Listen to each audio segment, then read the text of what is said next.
I remember sitting on the edge of her bed, smiling, pretending everything was fine. While my chest was tight. While my brain was screaming, say something.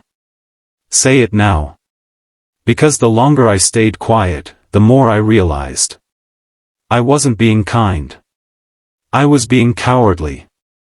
And that silence almost cost me the best woman I've ever dated. When I started dating her, I wasn't thinking about wheelchairs or hygiene or awkward conversations.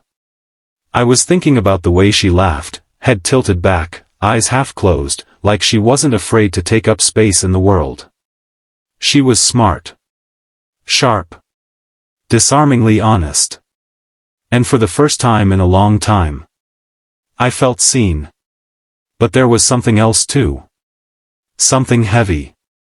Something I noticed on our third date, then the fourth, then every time we were close. A smell. Not faint. Not ignorable. Dense.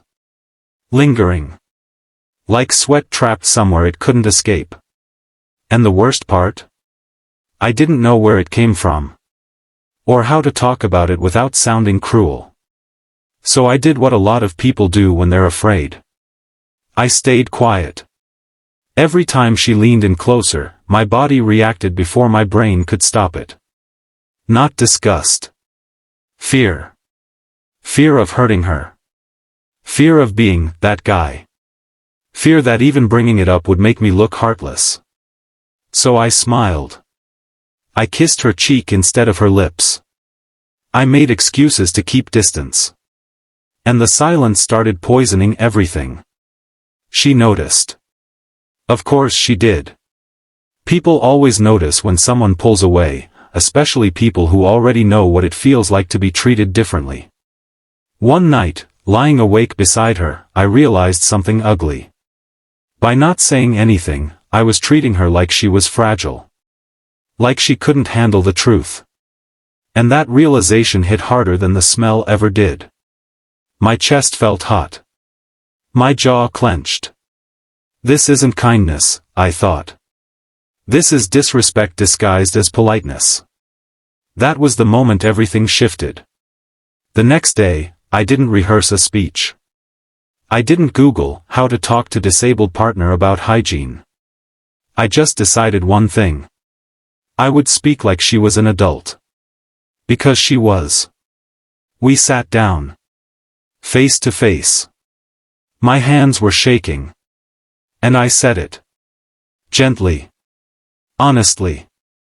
Without blame. I'm scared to say this because I care about you, I told her. But sometimes there's a strong smell, and I don't know if you're aware of it. Silence. Not angry silence. Processing silence. Then she exhaled. Slow. I was wondering when you'd say something. That sentence alone shattered every fear I had built in my head. She explained things I had never even considered. Medical stuff. Equipment issues. Limits I didn't fully understand. And then she said something that still sticks with me. I don't need protection. I need honesty. The payoff wasn't humiliation. It was relief. She adjusted routines.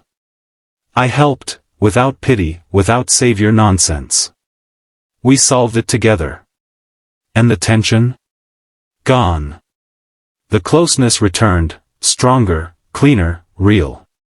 The revenge wasn't against her. It was against fear. Against the lie that silence equals kindness. I walked out of that conversation lighter than I'd felt in months. Because I finally chose respect over comfort.